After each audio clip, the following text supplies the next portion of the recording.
tem a ver com reforma protestante? É importante a gente avaliar um pouquinho a história da igreja, inclusive da nossa, para a gente poder entender o ponto em que a gente estava. No sábado passado ficou meio assim. Irmãos, a igreja católica era a igreja da Idade Média, né? O que mudou, vamos dizer, quando veio a reforma protestante? Quais foram os pontos? Qual foi vamos dizer, o que o protestantismo realmente significou em relação à igreja católica? Nisso que a gente está vendo aqui, porque foram muitas coisas, né? O protestantismo teve a questão da justificação pela fé, que é a principal delas, uma série de outros assuntos. Mas, na reforma protestante, vamos pensar o que estava acontecendo. Qual era o grande problema? O problema é que a liderança da igreja católica romana, né, vinha sendo questionada. Que a reforma não foi feita por quem não era católico. Martinho Lutero era católico, todo mundo era católico, Calvino, todo mundo era católico. Então, o que é que aconteceu? O que é que foi feito ali?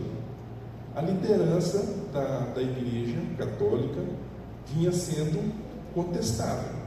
A discussão era o poder do Papa.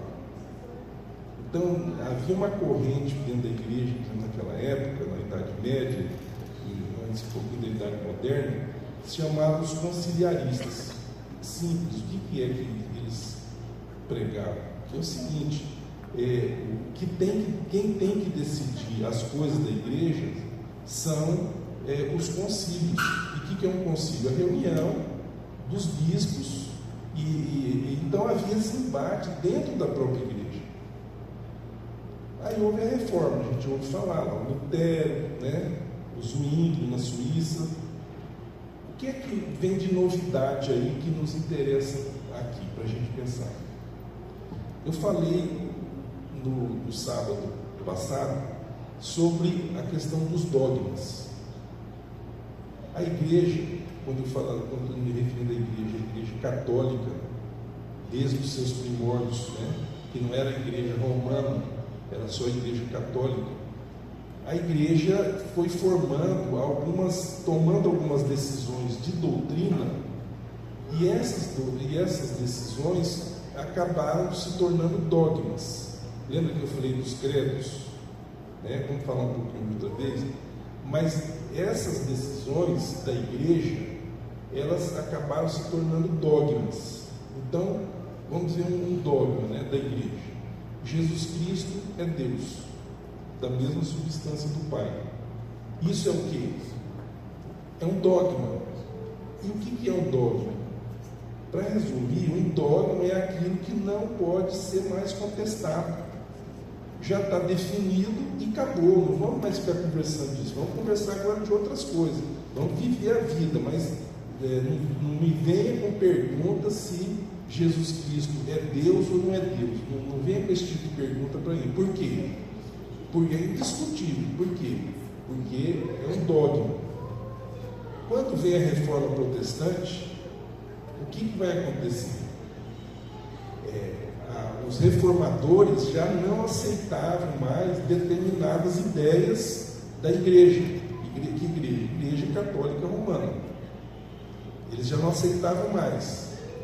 E quando fizeram a reforma, algumas coisas vão aparecer. Por exemplo, para os protestantes, aonde é que estava a autoridade? Na Bíblia. Sola Escritura. Somente a Escritura, somente a Bíblia. Então, eu vi uma dificuldade que a gente tem quando a gente vai, vamos dizer, conversar de religião, de teologia com o católico romano, é porque a Igreja Católica Romana, ela tem o quê? Ela tem o magistério da Igreja como das autoridades. Então, o católico romano, ele crê no quê? Ele crê na Bíblia como uma autoridade, ele crê na tradição da Igreja como autoridade também, e crê no magistério da Igreja. Em outras palavras, é um tripé, em pé de igualdade. Então, mas no final das contas, quem é que interpreta a Bíblia? É a igreja. Então, se quem interpreta a Bíblia é a igreja, nós temos que o magistério da igreja, o que é magistério? É ser o professor, é interpretar, é ensinar, isso é o magistério. Que o magistério da igreja predomina perante a Bíblia. Então, se a igreja reunida lá no concílio, se o Papa, numa encíclica, num documento que ele faz, se fala que isso é assim, que esse é o ponto de vista, acabou. Mesmo que isso não fique o quê? Muito de acordo com a Bíblia. Então a gente tem alguns pontos. A questão do sábado, por exemplo, a guarda do sábado. É uma decisão que a igreja tomou, foi tomando devagarinho desde o segundo século e depois se chegou a essa conclusão, né? Mas quando vem a reforma protestante, eles falam, não, só tem uma autoridade. A igreja está submetida à Bíblia, a tradição está submetida à Bíblia, porque os reformadores, eles não rejeitaram a tradição. Então aqueles pais da igreja, aqueles antigos lá, que escreveram livros e tal, eles também não rejeitaram. Então, mas estava tudo que submetido à Bíblia, só à Escritura. Por isso que foi necessário essa ênfase e acabaram cunhando essa palavra em latim, o sola, escritura, duas palavras. Por isso que se chegou a essa ênfase, ou seja, só a Escritura. A igreja adventista, ela é uma igreja protestante. Alguns não querem aceitar isso, falando que nós somos seita e tal. Isso aí é um outro problema que eles resolvem. Nós sabemos do que cremos, nós temos também como fonte única de regra, de fé e prática, a Bíblia. Acabou. Isso tem que ficar muito claro. Então, nós somos uma igreja protestante. Se nós somos uma igreja protestante, o que é que a gente tem que admitir? Que a única regra é a Bíblia. A única regra de fé e prática é a Bíblia, não é? Então, nada que contraria a Bíblia. Se a Conferência Geral, lá nos Estados Unidos, reunir para tomar uma decisão contra a Bíblia, quem que vai prevalecer? A Bíblia. A Conferência Geral, desculpa, eles vão ter que rever a posição deles. Então, essas discussões também são travadas dentro da igreja adventista. A interpretação da Bíblia também é feita por nós. Mas vocês estão entendendo? Aí surge um outro problema com a reforma protestante. O Lutero e os companheiros dele, Melanchthon e todo mundo ali. Veio uma ideia do sacerdócio de todos os crentes. E isso foi, vamos dizer, uma ruptura final com a Igreja Católica Romana. Por quê? Porque se nós não dependemos de um sacerdote para estarmos perante Deus, vocês estão entendendo? Se não estiver entendendo, a gente para, porque nós temos uma vida toda para ir fazendo essas classes aqui. Não precisa ter pressa também, tem que entender. O que é um sacerdote? O sacerdote é um ser humano que está investido pela igreja da autoridade de interceder pelo o outro ser humano perante Deus. Então, quando o Papa, ou quando o Padre, ele faz o batismo, ele está fazendo um sacramento. Só um padre pode fazer um batismo. Só um padre pode fazer a confissão. Só um padre pode rezar a missa. Entenderam? E a igreja então tem os sacramentos. Se não tiver um padre para fazer uma extrema-unção, se não tiver um padre para fazer um batismo, se não tiver um padre para fazer alguma coisa nesse sentido, não é válido. Essa é a ideia da Igreja Católica Romana. Por isso, quando você vê ali nas viagens, lá no descobrimento do Brasil, quem que estava junto? Tinha que ter um padre junto. O cara ia ter uma batalha lá, o sujeito ia morrer sem confessar os pecados, sem assistência do padre, sem a extrema-unção. Então a figura do sacerdote, ele era importantíssimo e imprescindível, não podia, entendeu? Não podia ficar sem. Os protestantes disseram não, cada sujeito, cada cristão, ele é um sacerdote. Então vem essa frase, nós somos o quê? Sacerdotes de nós mesmos perante Deus, cada um de nós tem uma relação. Quando o protestantismo faz isso aí, o que está acontecendo? Está retirando a autoridade da igreja no nível que a igreja tinha colocado. Olha, se eu não dependo mais do padre, eu posso morar onde eu quiser, sem padre nenhum. Lá eu oro, lá eu peço perdão dos meus pecados, lá eu posso batizar, posso ser batizado. Aí a história da igreja, tem muita coisa para a gente falar, mas eu quero que vocês entendam esses dois pontos. Primeiro ponto, somente a Escritura, o só da Escritura. Segundo ponto, o sacerdócio de todos os crentes. Essa é uma diferença. Um cristão católico romano, ele não pode ser absolvido de determinados pecados se não tiver uma confissão perante um padre. É o sacramento. Um casamento não se realiza se não tiver a presença de um padre, não for feito aquele casamento. Muita coisa a gente tem em comum, mas não é tudo, não é? Nós somos... Bom, eu vou ler esse trecho para vocês aqui, que eu tirei até da internet para a gente entender isso aí. ênfase, esse é de um site da USP. Eu peguei no site da USP, é um trabalho que foi apresentado na USP, a Universidade de São Paulo. ênfase na consciência individual, a emergência do ímpeto liberal protestante. No movimento protestante, a consciência individual passa a ser o tribunal de autoridade diante de toda forma de autoridade externa. Este desejo por emancipação religiosa de todo o controle institucional, quer fosse de Roma, quer fosse do Estado, era potencializado pela ênfase no livre exame da consciência individual, ou seja, o tribunal último a respeito das questões religiosas, morais, políticas e até mesmo econômicas, não deveria mais ser o clero ou o rei, mas a consciência de cada indivíduo diante de Deus. Daí vai surgir democracia, daí vai surgir tudo que a gente tem na atualidade. Isso foi um pensamento protestante que rompeu com aquela autoridade do rei e a autoridade do Papa, a autoridade do clero, né? Bom, então agora a pergunta: por que ou como nós adventistas, por que temos que estudar a Bíblia? Primeiro, se nós somos, então vamos lá, se nós somos protestantes, qual é o lema do protestantismo? Só a Escritura.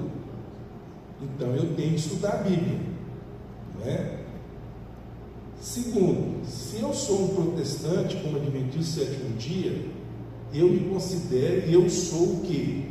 Um sacerdote, o sacerdócio de todos os crentes. E tem várias passagens, tanto no Velho Testamento quanto no Novo, que mostram que o povo de Deus é um povo de sacerdotes e reis, né?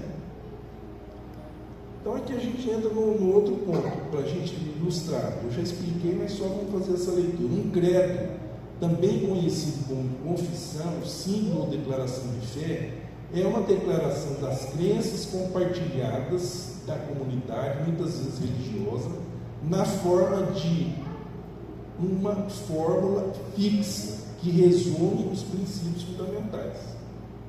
Então, o que eu falei no sábado passado, que é para a gente entender melhor, isso aqui não é um credo, ele não é uma fórmula fixa. Nós vamos ver por quê. Então, quando eu tenho as doutrinas da Igreja Adventista, essas doutrinas não são dogmas. Nós não podemos, como adventistas, nós não pensamos em termos de dogmas. Alguém pode pensar assim: mas então a gente um dia vai acabar guardando domingo e não sábado. O dia que os adventistas estiverem guardando domingo, ou não crendo mais no santuário celestial, coisas assim que são doutrinas nossas, nós deixamos de ser adventistas já, não é mais essa igreja, pode até ser uma outra igreja. Isso a gente tem que ter consciência, mas nós não precisamos de ter preocupação em dizer o seguinte: olha, isso aqui não é dogmático, não é uma coisa que a gente não possa analisar e discutir. Então nós temos credos, por exemplo, estou só exemplificando para vocês, os credos da igreja cristã, né? Nós temos o credo apostólico, aí eu até peguei a versão católica romana, porque tem uma versão luterana, tem uma versão anglicana, né? Creio em Deus Pai Todo-Poderoso, Criador do céu e da terra. Isso aí é um credo, é um dogma. Quem é cristão católico, luterano, anglicano, tem que crer em Deus Pai Todo-Poderoso, Criador do céu e da terra. E nós cremos assim também. Mas para nós estamos diante do quê? De uma crença que nós podemos estudar, nós devemos estar sempre abertos para entender melhor. Aí uma comparação do credo niceno e credo niceno-constantinopolitano. Isso foi feito, o primeiro em 325, o outro em 381. Nós estamos em 2024. Então aí há algumas diferenças, quer dizer, nos credos que foram do concílio de Nicéia e do concílio de Constantinopla, e aí eles... Então no meio do protestantismo sempre houve discussão, e os protestantes passaram a fazer o quê? Passaram a fazer confissões. Então você fala assim: a igreja presbiteriana segue a igreja presbiteriana da confissão do Westminster. Hoje eu ainda ouvi um outro rapaz que é de uma outra igreja, não tem o nome presbiteriano, mas diz: a nossa igreja se mantém na confissão do Westminster. Então, o que aconteceu? Quando houve o protestantismo, surgiu na reforma protestante, o que a gente tinha ali? A gente ainda tinha muita coisa parecida com o catolicismo romano. Não foi assim uma ruptura em tudo, só faltava também um falar que era cristão e o outro não era, né? Não houve essa ruptura. Então, os protestantes, para se firmarem, eles começaram também a fazer o quê? A fazer os seus credos, que nada mais são do que as confissões. Eu relacionei algumas confissões protestantes. Então, todas essas confissões, elas vão trazer o que para a gente? Elas vão trazer as crenças, mas de uma forma o quê? Dogmática. Agora, o que o livro Nisto Cremos, que é o que nós estamos estudando, que é esse aqui, o que é que ele fala a respeito das nossas crenças e a respeito dele mesmo? Acho que isso até eu vi, e a gente colocou aqui no sábado passado, mas nós vamos destrinchar melhor isso aí. Mesmo com a publicação da Relação de Crenças de 1980, a igreja procurou assegurar que ela não fosse vista como o quê? Um credo imutável. Então, por que nós não queremos ter doutrinas que a gente não possa nem sonhar em questionar ou conversar sobre elas? Porque a nossa igreja, ela quer continuar o quê? Estudando a Bíblia. O adventista, quando eu era menino, ele era conhecido como? Nós éramos conhecidos por muita gente como o povo da Bíblia. Não é porque a gente carregava a Bíblia debaixo do braço. É porque, de fato, jovens, velhos, todo mundo, a gente estudava mais a Bíblia. A lição da escola sabatina era levada a sério. E nós ainda temos a lição da escola sabatina. Porque a esmagadora maioria das demais religiões protestantes, evangélicas, não tem mais lição. A Assembleia de Deus tem a lição. Que eu acompanho, eu até conto algumas lições dele lá, a Assembleia de Deus. Mas vai nas outras, ninguém tem mais. A escola, a classe dominical é normalmente quase que um segundo culto, que se conversa e tal sobre a Bíblia. Mas assim, um estudo metódico, sistemático, nós como adventistas temos. Isso ainda é o quê? Resquício do passado. Nós temos que manter isso aí. Então o adventista, ele tem que estudar a Bíblia. Uma das razões é por quê? Porque se eu estou estudando a Bíblia, Eu não vou também mudar minha doutrina de qualquer jeito. Não é assim não. A gente precisa ter esse receio. A introdução às crenças fundamentais dizia: os adventistas do sétimo dia aceitam a Bíblia como o seu único credo. Decore essa palavra, essa frase. Sabe por quê? O que andam falando da gente, na má compreensão que tem a respeito de quem nós somos, de quem nós cremos, o que dizem? Eles tem a irmã White é igual à Bíblia, supera a Bíblia, não sei mais o que. E nós sabemos que não é assim. E essa classe está sendo gravada agora, né? Nós estamos publicando isso aí no YouTube da igreja. Então, as pessoas que estão nos ouvindo pela internet, que não são adventistas, elas têm que compreender isso. Qual é a única regra de fé e prática de um cristão adventista sétimo dia? A Bíblia. Todas as nossas doutrinas nós sustentamos onde? Dentro da Bíblia. Nós não precisamos de nenhum livro de Ellen White para sustentar nenhuma das nossas 28 crenças. Então nós somos apegados e somos concentrados onde? Na palavra de Deus, que é a Bíblia. Então, com o seu único credo, e mantém certas crenças fundamentais como sendo os ensinos das Escrituras. Isso é o que está escrito aqui na introdução do nosso guia de estudo aqui no Isto Cremos, né? Estas crenças, da maneira como são apresentadas aqui, não sou eu que estou escrevendo, isso aqui está no Isto Cremos, constituem a compreensão e a expressão do ensino das Escrituras por parte da igreja. Podem ser esperadas revisões dessas declarações em assembleia da Associação Geral, quando a igreja é levada pelo Espírito Santo a uma compreensão mais completa da verdade bíblica ou encontra uma linguagem mais apropriada para expressar os ensinos da Santa Palavra de Deus. Então, pode haver mudança? Pode. Não são mudanças radicais. O que nós temos que entender? É que, de repente, se a igreja é reunida, e não é assim, um de nós aqui, o Emerson aqui, um dia tem um sonho, vem com a Bíblia na mão, irmãos, tem uma nova doutrina para a igreja adventista. Estou mandando agora um e-mail para o presidente. Não é assim que funciona. Qualquer decisão nossa, ela tem a ver o quê? Com o estudo dos nossos teólogos e depois um convencimento da igreja. Qualquer alteração é votado pelos delegados do mundo todo, né? Então, nossa forma de governo é uma forma representativa. Nós não somos episcopais. O que é o episcopado? É quando tem um camarada que manda. Tem um bispo lá, ele manda na igreja. Isso é uma forma de governo episcopal.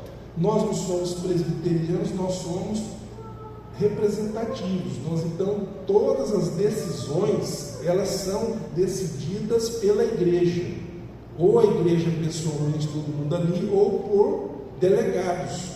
E é assim que funciona o governo da igreja adventista. Muito bem. Escrevemos este livro, outra vez, está aqui no Isto Cremos, com a consciência.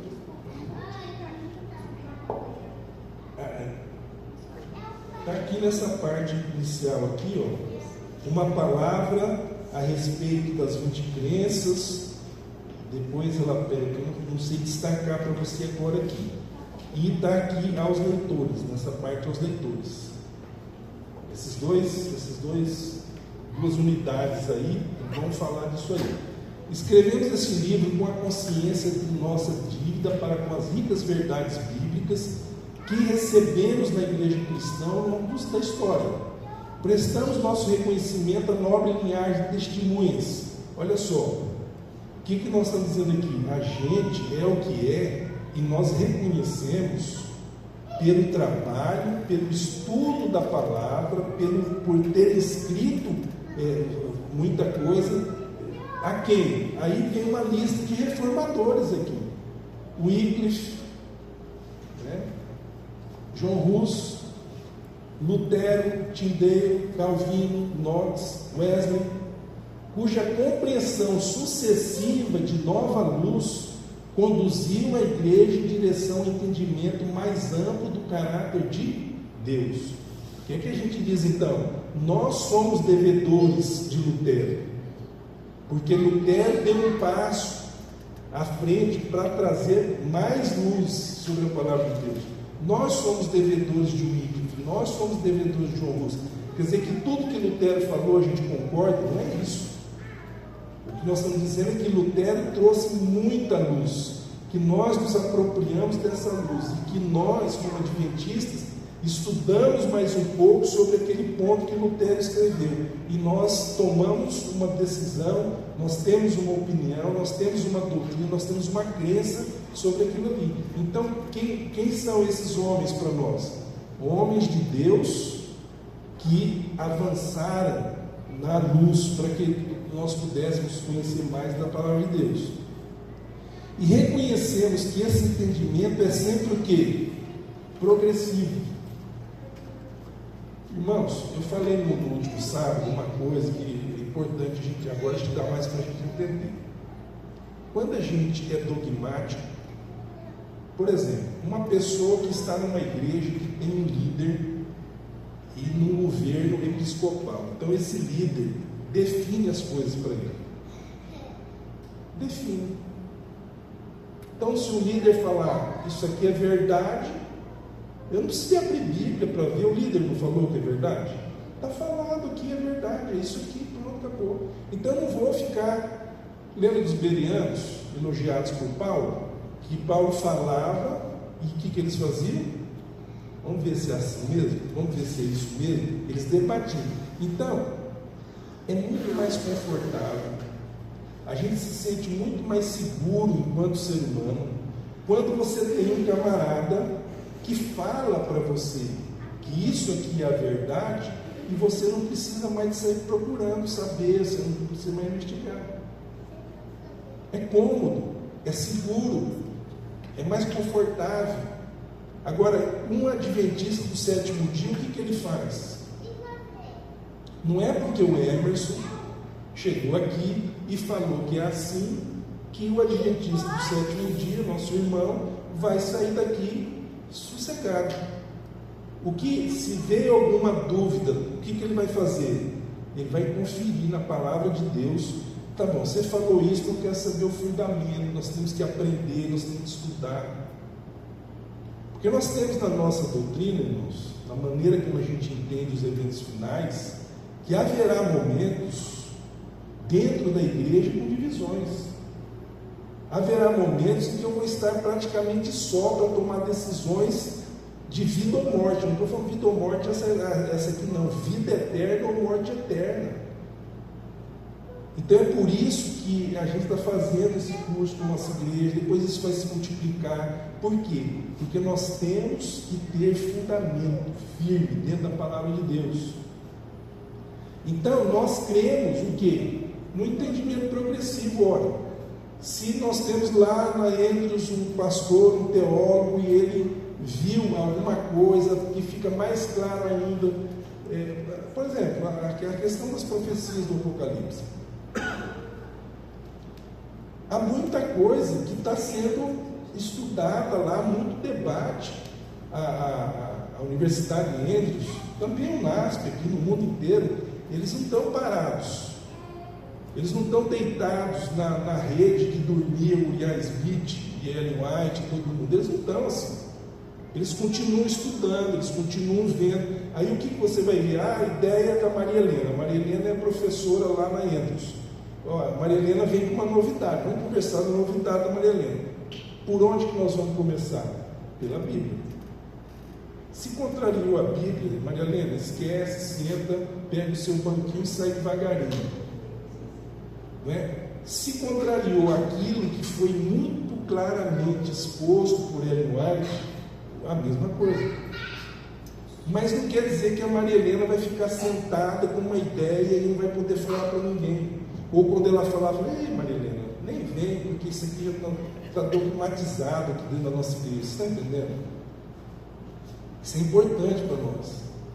Mas a vereda do justo é como a luz da aurora, que vai brilhando mais e mais até ser dia perfeito. Contudo, sempre que descobrimos novas facetas da revelação de Deus, estas deverão o quê? Acabei de falar. Se harmonizar perfeitamente com o testemunho unificado das Escrituras. Mais aqui ainda, não escrevemos. Não escrevemos este livro para que servisse como um credo ou declaração de doutrinas montadas sobre concreto teológico. Qual é a ideia? De concreto mesmo. Eu faço um negócio, fico aqui uma haste aqui, mas é no concreto. Não. Isso não é a maneira adventista de ser. Isso não é o que nós acreditamos. Isso não é o que Ellen White dizia para a gente fazer. Vocês vão ver isso mais adiante. Os adventistas possuem apenas um credo, a Bíblia e a Bíblia somente. Então nós podemos falar de boca cheia, explicar para as pessoas: olha, a igreja adventista, ela crê em quem? Na Bíblia, irmãos. Nós não temos outra fonte de luz, é a Bíblia. Ellen White entra onde nisso aí? Ellen White foi uma profetisa de Deus, orientadora da igreja. Não é que ela trouxe grandes novidades, ela foi uma orientadora da igreja. Nós, como estamos vivendo os momentos finais, é assim que nós acreditamos, Deus suscitou entre nós o espírito de profecia para que a gente pudesse o quê? Receber alguma coisa que nos oriente dentro da palavra de Deus. Por isso que ela diz, luz menor para luz maior. E ela diz também que se o povo estudasse a Bíblia, não haveria necessidade do ministério dela. Isso foi o que ela disse, né? Bom, aqui eu peguei uma declaração do Centro White. Deus vai nos mandar nova luz antes da volta de Jesus? Está ali, está o site ali. Então é uma pergunta, porque isso aí aterroriza muitos adventistas. Por quê? Porque quando a gente fala em nova luz, alguém já fica pensando, já vem um profeta aí, já vem um camarada, já vem coisa, novidade, vai tumultuar a igreja. Irmãos, nós precisamos de ter uma igreja sólida em termos de conhecimento de Escritura. Porque não adianta levantar um sujeito falando bobagem se a igreja está solidificada na palavra de Deus, se os jovens, os velhos, os adultos, todo mundo está entendendo perfeitamente qual é o problema ali, qual é o fundamento de tal doutrina. Então, nós não precisamos ter medo de nova luz. Por quê? Nós vamos ver agora. A senhora White sempre foi aberta para a possibilidade de descobrirmos nova luz. Enquanto ela viveu, não rejeitou ninguém que dissesse ter uma nova luz. Ao contrário, exortava-os sobre como lidar com ela, dizendo-lhe para mostrá-la aos irmãos com mais experiência, deixando que eles determinassem se havia significado nela. Ela escreveu, termos a verdade é um fato e devemos manter firmemente as posições que não podem ser abaladas, mas não devemos olhar com suspeita sobre qualquer nova luz que Deus possa enviar, dizendo, não vemos necessidade de mais luz, além da antiga verdade que recebemos até aqui e sobre a qual estamos firmados. Enquanto mantivermos essa posição, o testemunho da testemunha verdadeira aplica-se a nossos casos como reprovação. Deixa eu só falar uma coisa aqui, irmãos. Quando a gente está tratando de doutrina, é sempre problemático. Por quê? Porque o pessoal acomodado, liderança acomodada, ou membro de igreja acomodada, não quer ficar discutindo coisa, viu você outra vez com esse problema aqui? Não, as pessoas não querem o quê? Estudar, mas dentro da tradição protestante não pode existir um protestante, e aí nós estamos no meio disso, ou não poderia existir, que não esteja estudando a Bíblia, mas procurando, cavando fundo. Por que não pode? Porque o protestantismo surgiu disso. protestantismo surgiu do estudo da Bíblia. Lutero foi Lutero porque estudou a Bíblia. Wycliffe foi Wycliffe porque estudou a Bíblia. Calvino foi Calvino porque estudou a Bíblia. Eles cometeram erros? Cometeram. E nós podemos cometer erros? Podemos. Agora, se eu não estudo, eu não descubro erro. Se eu me fecho, não aceito mais estar questionando, estudando, eu estou cometendo erro que posso ficar aqui na escuridão. E aí nós estaremos entrando o quê? No erro que o protestantismo caiu depois da Reforma Protestante. Se o protestantismo foi o que foi no século XVI, né? A gente tem ali 1517, 1520, 1530, 1540, aquela efervescência, todo mundo estudando a Bíblia, discutindo, está certo que não está.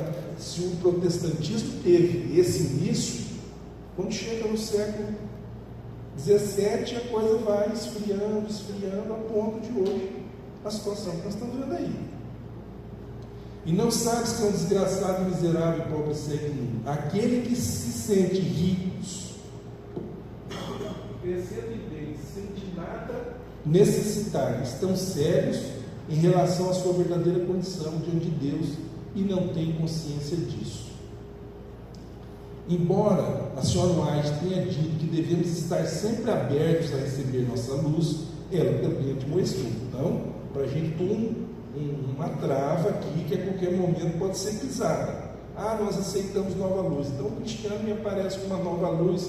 Essa semana a gente fica aqui debatendo a nova luz do cristiano. Quando nós estamos chegando num resultado, aí vem o Anderson com uma outra nova luz. E assim vira uma coisa terrível.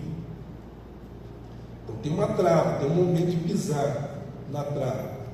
Embora a senhora tenha dito que devemos estar sempre abertos a receber nova luz, ela também admoestou 2 pontos. Satanás espera envolver os remanescentes filhos de Deus na ruína geral que está para vir sobre a terra. À medida que se aproxima a vinda de Cristo, mais determinado e decidido em seus esforços fica ele, a fim de derrotá-los. Surgirão homens e mulheres proclamando possuir alguma nova luz ou alguma nova revelação, cuja tendência é abalar a fé nos marcos antigos. Suas doutrinas não resistem o quê? À prova da palavra de Deus. Mesmo assim, pessoas serão enganadas. Por que serão enganadas? Porque não estarão andando com Deus. Porque, irmãos, doutrina é uma coisa. Eu falei aquele dia, sábado passado, e vou repetir. Doutrina é informação. Religiosidade com Deus é intimidade com Deus, é conhecimento de Deus, é viver com Deus. Relacionamento. Porque às vezes eu posso ser um poço de conhecimento, de doutrina, mas o quê? Não sem relacionamento com Deus. Então vai acabar que mais dia, menos dia eu vou cair também. A prova da nova luz. Nossos irmãos devem estar prontos a analisar com sinceridade todo ponto controvertido. Ela não está restringindo. Surgiu uma controvérsia. Irmão, sabe qual é a nossa função dentro da igreja? Uma das é a gente estudar a Bíblia. A gente não deveria vir para cá para outra coisa. É louvar a Deus, prestar um culto a Deus e estudando a Bíblia, já prestando esse culto a Deus. Essa é a função da igreja. Igreja não é clube, igreja não é Lions, é um grupo de serviço, não é Rotary. Igreja é igreja. Qual é a função da igreja? Quem vem na igreja tem que esperar o quê? Estudar a Bíblia, ouvir a palavra de Deus, entender as controvérsias, procurar respostas para determinadas perguntas. Então, nós fazemos um estudo doutrinário, mas a nossa vida com Deus é muito mais importante. Uma coisa não anula a outra. Eu até ia trazer um texto de irmão White no livro de evangelismo nesse sentido aí. Se um irmão está ensinando um erro, os que se acham em posição de responsabilidade devem tomar conhecimento. E se está ensinando a verdade, deve fazer o quê? Colocar-se ao lado dele. Todos devemos saber o que está sendo ensinado entre nós, pois se é verdade, precisamos dela. Todos nos achamos de obrigação para com Deus quanto a conhecer o que Ele nos envia. Então, qual é o princípio de Ellen White? Qual é o princípio do adventismo do sétimo dia? É a gente analisar com sinceridade todo ponto controvertido. Esse é o princípio. Ele nos deu orientações sobre como provar toda a doutrina, à lei e ao testemunho. Se eles não seguirem, não falarem segundo esta palavra, é porque não tem iluminação. Isaías 8:20. Se a luz apresentada passa nesse teste, não nos compete rejeitá-la pelo fato de não concordar com as nossas ideias. Bom, em suma, isso é o quê? Isso é um princípio. É um princípio de conduta. Nós não precisamos de ter medo de ter ideias, de apresentar, de trocar ideias, de falar. Agora, essa conversa nossa, ela vai ter que estar sempre passar por crivo do quê? Da palavra de Deus. E pronto. Aí o Espírito de Profecia, ele traz já para nós solução para muitas perguntas e muitos problemas. Então, por isso a gente se socorre também dos escritos de Ellen White. Mas em primeiro lugar, acima de tudo, sobre todos, está o quê? A Bíblia, a palavra de Deus. Não ser preconceituoso. Quando é apresentada uma doutrina que não nos satisfaz o espírito, devemos dirigir-nos à palavra de Deus, buscar o Senhor em oração e não dar lugar ao inimigo para vir com suspeitas e preconceitos.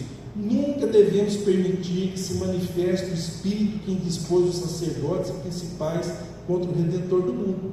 Eles se queixavam de que ele perturbava o povo e desejavam que os deixasse em paz, pois causava perplexidade e dissensões. Deus nos envia luz para ver de que espírito somos. Não devemos iludir nós mesmos.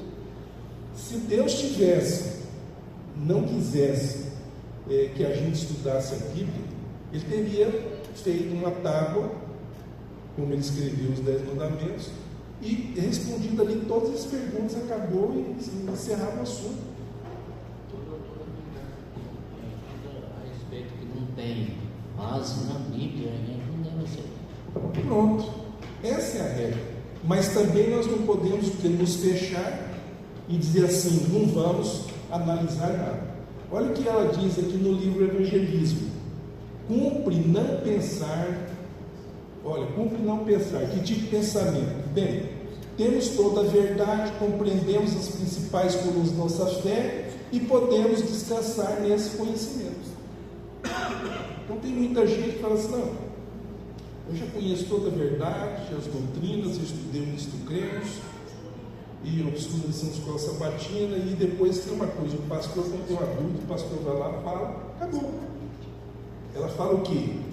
Não podemos descansar nesse tipo de pensamento, porque a verdade é progressiva e precisamos andar em luz crescente. Irmãos, a verdade é progressiva e também não é em relação à doutrina só. A verdade é progressiva em relação à aceitação e ao quê? Ao conhecimento dessa doutrina, ao entendimento dessa doutrina. Quer ver a questão do sábado, por exemplo? Nós somos fechados em falar do sábado para as pessoas na questão da obediência. Deus falou e eu obedeço. Deus falou o quê? Não farás nenhuma obra, nem tira nem teu filho, nem tua filha, nem teu servo, nem tua serva, nem do sábado. Acabou. Deus falou, obedeça. Ah, mas por quê? Não interessa. Deus falou, obedeça. Está certo isso? Tá. Deus falou, tem que obedecer mesmo, fim de conversa. Mas a gente se esquece de que o sábado, Deus disse que o sábado foi o quê? Uma bênção. Quando eu começo a parar para pensar, tá, se o sábado foi uma bênção, que bênção que eu estou recebendo de guardar o sábado? Então aí começam a surgir as razões, entendeu? Então a luz começa o quê? A luz na doutrina do sábado, eu posso começar a entender coisas que eu não entendia, e eu posso agora guardar o sábado, além da obediência, do reconhecimento que eu tenho de que Deus está me abençoando com aquilo ali. O pastor Bacchiocchi tem uma obra, esqueço o nome agora aqui, mas ele fala sobre o sábado e essas bênçãos. Sabe, o sábado é o dia da gente estar com a família. O sábado é o dia que nivela todo mundo, não tem pobre, branco, rico, preto, patrão, empregado, porque todo mundo está autorizado a guardar o sábado e todo mundo tem que deixar o outro guardar o sábado. O sábado é um dia de descanso para os animais. Eu não falo, o mandamento fala lá, nem tu, nem teu servo, tua serva, nem o estrangeiro, nem o animal que está. O sábado é um dia de receptividade. Então, os irmãos entendem? A luz que eu vou acrescentar no estudo de uma doutrina, não é que eu vou mudar a doutrina também. Isso não é. A luz que vai ser acrescentada, o que é também? É um conhecimento melhor, é amplificar aquilo que eu já entendo em parte. O irmão me perguntou, irmão, a senhora acha que precisamos entender a verdade por nós mesmos? Por que não podemos tornar as verdades que outros reuniram e crer nelas, porque eles investigaram os assuntos? E assim estaremos livres para prosseguir sem sobrecarregar as faculdades da mente na investigação de nossos temas. Ela está perguntando, e aí, o que o senhor acha? Deixa o Emerson, deixa o pastor, deixa o Anderson, eles vão estudando e vão contando para nós como é que é. O que a senhora acha disso? Não é? A senhora não acha que esses homens que trouxeram à luz a verdade no passado foram inspirados por Deus? Não ouso dizer que não fossem dirigidos por Deus, pois Cristo guia toda a verdade. Mas no que diz respeito à inspiração no mais amplo sentido da palavra, eu digo não. Precisamos ter um coração fé viva, esforçar-nos, por quê? Por maior conhecimento e mais avançada luz. O cristão que fica acomodado, só ouvindo o que o pastor falou, o que o professor de escola sabatina falou, o que o ancião falou, e esse é todo o conhecimento que ele tem, irmãos, vai ter problema. Né? Opa! Deixa eu ver aqui. O que está acontecendo lá, gente? Esse slide serve para alguma coisa que não posso falar. Aí Deus chega e corta o slide. Né? Então, vocês estão compreendendo? Essa questão lá, fala nova luz, tem adventista, pastor e todo mundo, quando você fala nova luz, o cara arrepia todinho, arrepia até a barba, arrepia tudo. Por quê? Porque começam as tais heresias, as coisas aradas, né? E aí gera um transtorno na igreja, aí gera divisão dentro da igreja. Então nós precisamos, irmãos, de ter equilíbrio.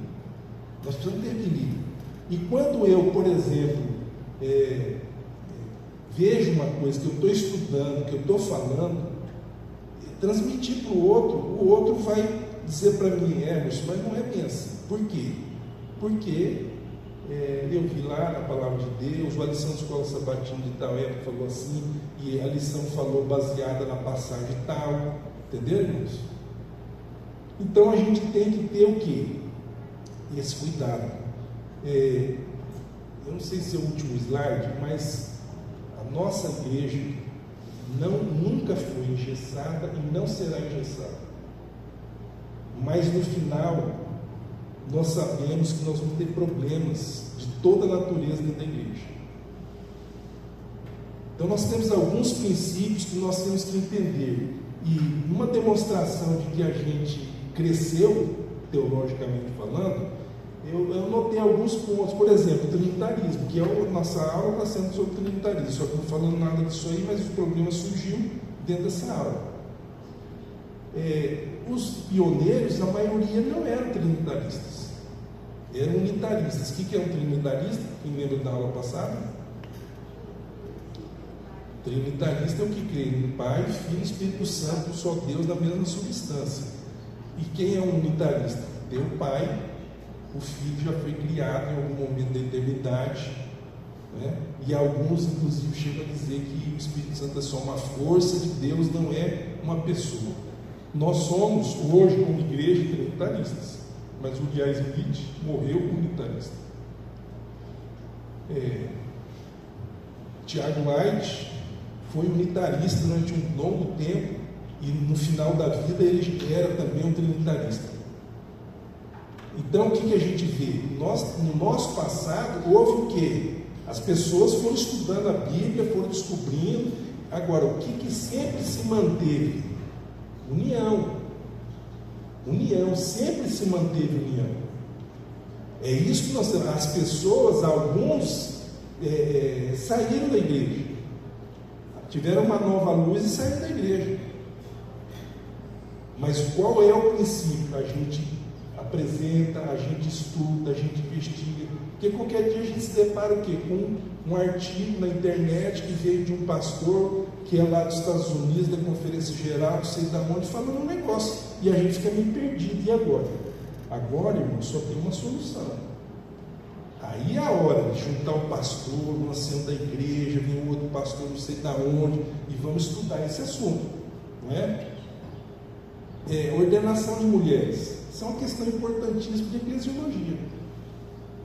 Quem duvida que daqui uns 5, no máximo 10 anos, nós vamos ter pastores no Brasil batizando, fazendo casamento, fazendo tudo. Pastoras ordenadas.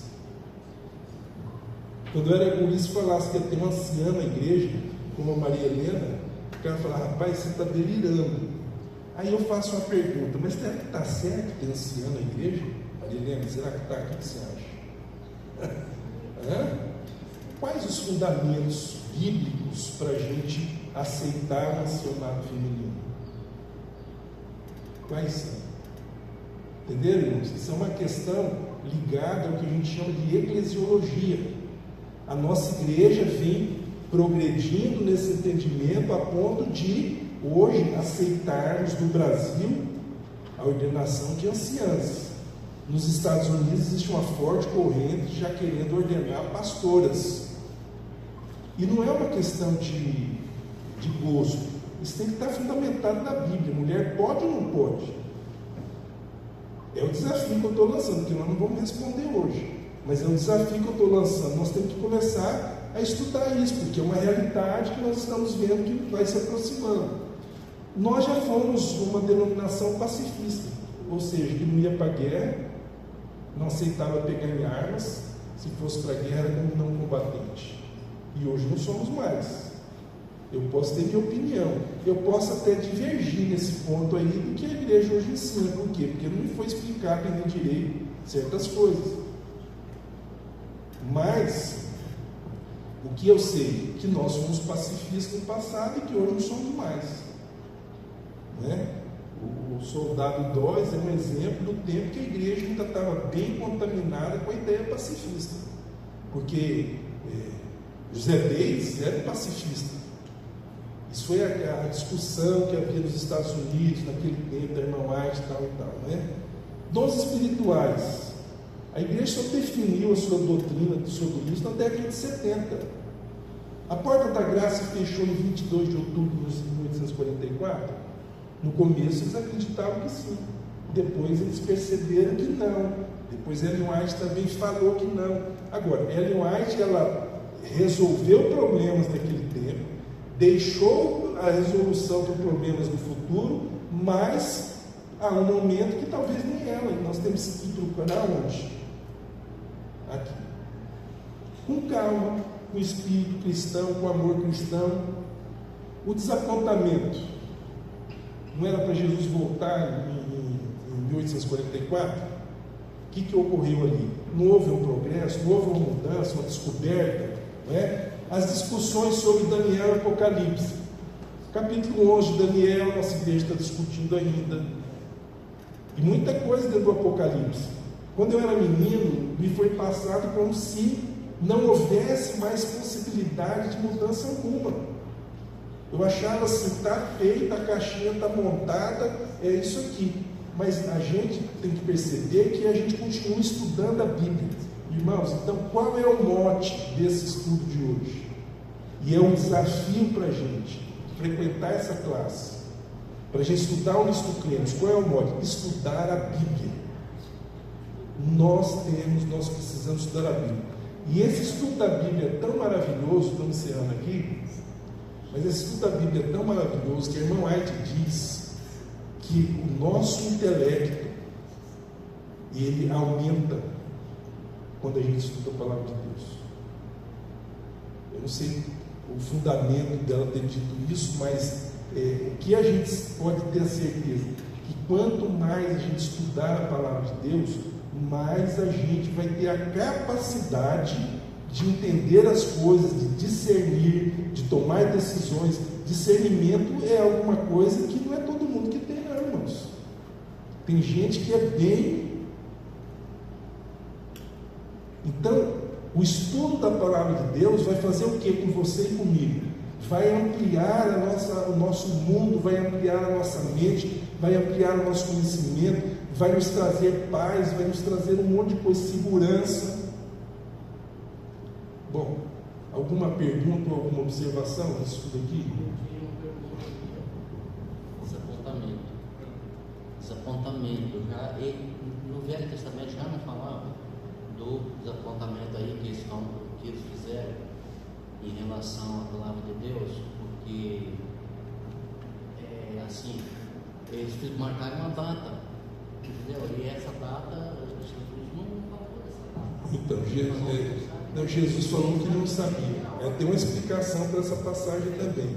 Mas olha só, o desapontamento não foi de adventistas do sétimo dia. Eles estavam lá também. O desapontamento foi do movimento milerita. Nós temos que entender isso aí. Mas o desapontamento, os discípulos também passaram, não passaram? Quando os discípulos estavam lá esperando que Jesus ia ser o rei e ele ia organizar, enfrentar Roma e colocar, eles ficaram super decepcionados quando eles viram que a coisa era de outro jeito. Mas o que aconteceu? Apesar de desapontados, eles permaneceram ao lado de Jesus. Oi. Fecharem lá no cenáculo, porque eles estavam totalmente fora da. Estavam com medo, né? Irmãos, alguma pergunta, alguma coisa sobre isso? Então, o desafio de hoje ficou lançado. Vocês compreenderam qual é a posição da reforma protestante, qual é a posição dos adventistas do sétimo dia, na questão do estudo da palavra, dos fundamentos da nossa fé, e agora a gente dá prosseguimento. Então, no próximo sábado, se Deus permitir, nós vamos estar tratando o quê? A Trindade.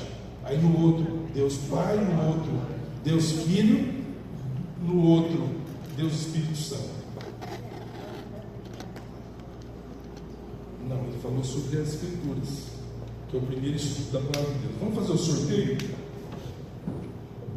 Então nós vamos sortear aqui um outro Nisto Cremos. Se alguém que já ganhou receber, dá de presente para um colega aqui da nossa classe. Faz o sorteio aí. Cadê? Vocês pegaram o papelzinho? Ah, ninguém pegou? Não, está distribuindo agora. Está distribuindo, então vamos lá.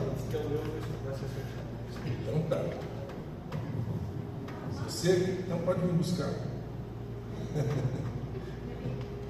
Deus, calma disso. Olha, se é seu nome, você vem buscar, né? Então, irmãos, vamos nos unir aqui. Qual é o plano dessa classe? Não é eu estar sempre aqui falando.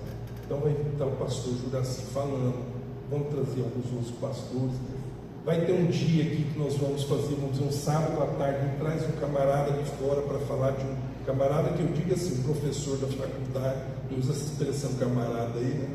Um professor da faculdade, tratar um assunto bem top que a gente precisa saber. Então fazer uma programação cultural dentro da igreja, mas cultural em que sentido? Cultural no estudo da palavra de Deus. A ideia é essa, tá?